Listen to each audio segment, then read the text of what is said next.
तो हमने पिछले श्लोकों में पढ़ा कि भगवान बताते हैं कि मैं जन्मा हूँ अजन्मा हूँ, जन्मा नहीं अजन्मा हूँ और सभी जीवों में मैं शाश्वत रहता हूँ। वैसे ही हमारे भी अंदर होंगे शायद, लेकिन वो अनुभूति आप लोगों को और हम लोगों को बहुत कम ही होती है। ठीक है।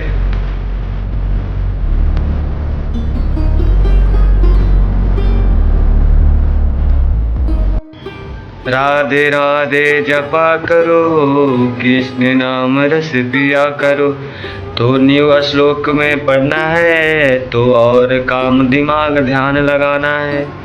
तो इतना करने के बाद चलो हम अपने श्लोक में कुछ आगे बढ़ते हैं और क्या है क्या नहीं ये देखते हैं। ठीक है ना।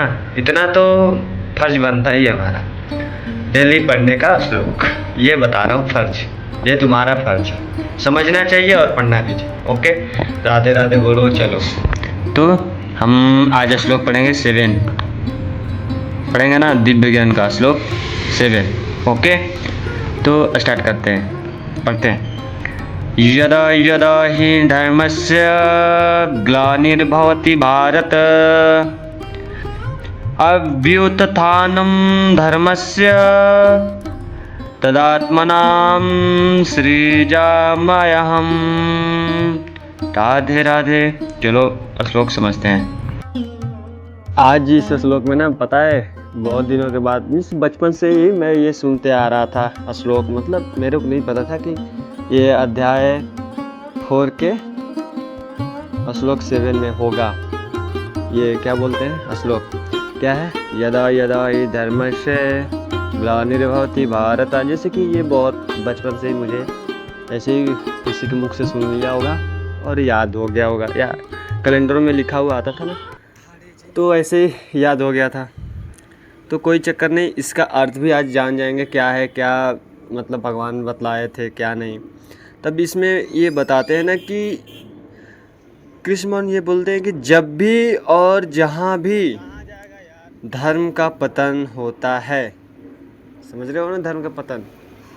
जैसे कि आप ले लो कृष्ण लीला ले लो या रामायण ले लो, देखते हो कि जब जब भी धर्म का लोग जो धर्म पे जो होता है ना हावी, कौन सा क्या होता है हावी, तो बुरी जो भी शक्तियाँ हो, या जैसे भी आप फिल्मों में भी देखे होगे, बालवीर देख लो और भी बहुत फिल्म देख लो, जैसे कि बुरी शक्तियाँ हो जाती है ज़्यादा तो बालवीर बनता है। बालवीर बच्चा रहता है, छोटा बच्चा, उसको जन्म होता है, धीरे धीरे धीरे धीरे वो अपना संभालना। तो वैसे ही जब जब जब जब धरती पे, वैसे तो वो फिल्म की होगी, भगवान की इसमें बात हो रही है कि जब जब भी जहाँ भी धर्म का पतन होता है और अधर्म की प्रधानता होने लगती है, तब तब मैं अवतारित होता हूँ या लेता हूँ, अवतार लेता हूँ।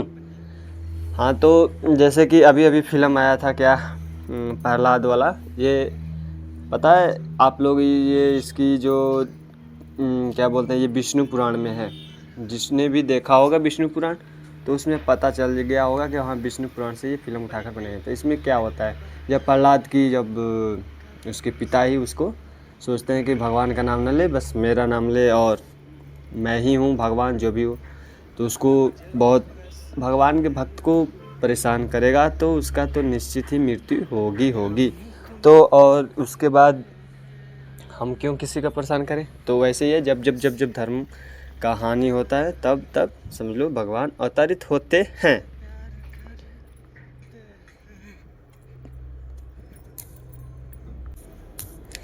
और हाँ यहाँ पर जो सृजामी है ना, जो सृजामी का अर्थ यहाँ पर भगवान स्वयं यथार्थ रूप से प्रकट होना होता है। जो भी हो, सृजामी का अर्थ होता है प्रकट होना, जैसे भगवान स्वयं प्रकट होते हैं। यद्यपि भगवान, अब समझना यहाँ पर थोड़ा सा है, यद्यपि भगवान कार्य कर्मानुसार, अर्थात जैसे कि भगवान के एक दिन में, जैसे ब्रह्मा जी हो गए, उनके एक दिन में 7वें मनु के 28वें युग में द्वापर के अंत में प्रकट होते हैं।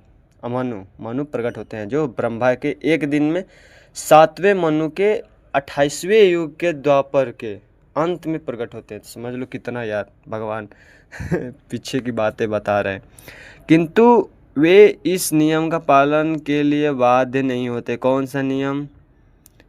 कि जो भी हम नियम बनाने वाले, तो उनको थोड़ी ना पता, उनको प्रधानता ये हो गया कि तुम अपने स्वेच्छा से जो करना है करो।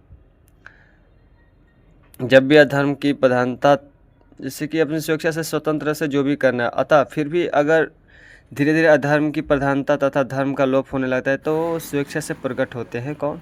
तो भगवान। धर्म के नियम के वेदों के दिया गया कि यदि इन नियमों का पालन कोई त्रुटि आती है तो मनुष्य धार्मिक हो जाता है, अधार्मिक हो जाता है।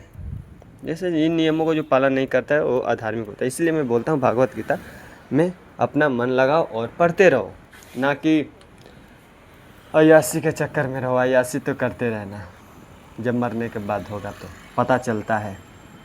अब जो भी वो पता चले या नहीं चले, लेकिन हम अपने से कर्म अच्छा करेंगे तो सही है, ना किसी का कष्ट होगा, ना किसी का कुछ बिगड़ेगा। क्यों ना हम अच्छे कर्म करें, ना किसी को सताएं, ना कुछ करें, तो हमें क्या मिलेगा सता के? कुछ नहीं मिलेगा। इसलिए तो इसमें महाभारत में सारा बताया गया कि ज़िंदगी में कुछ नहीं है, किसी को सताने से कुछ नहीं मिलता। ओके, तो चलो इस श्लोक को समझ लिया अच्छे से। बचपन से ही मतलब कि पता नहीं था, लेकिन हाँ अब पता चल गया कि कहाँ है, कहाँ का श्लोक है। ओके, तो राधे राधे। यदा यदा ही धर्म से ग्लानिर्भवति भारत, ये तो याद रख लेना। चलो मिलते हैं नेक्स्ट श्लोक के साथ। राधे राधे बोलना लेकिन।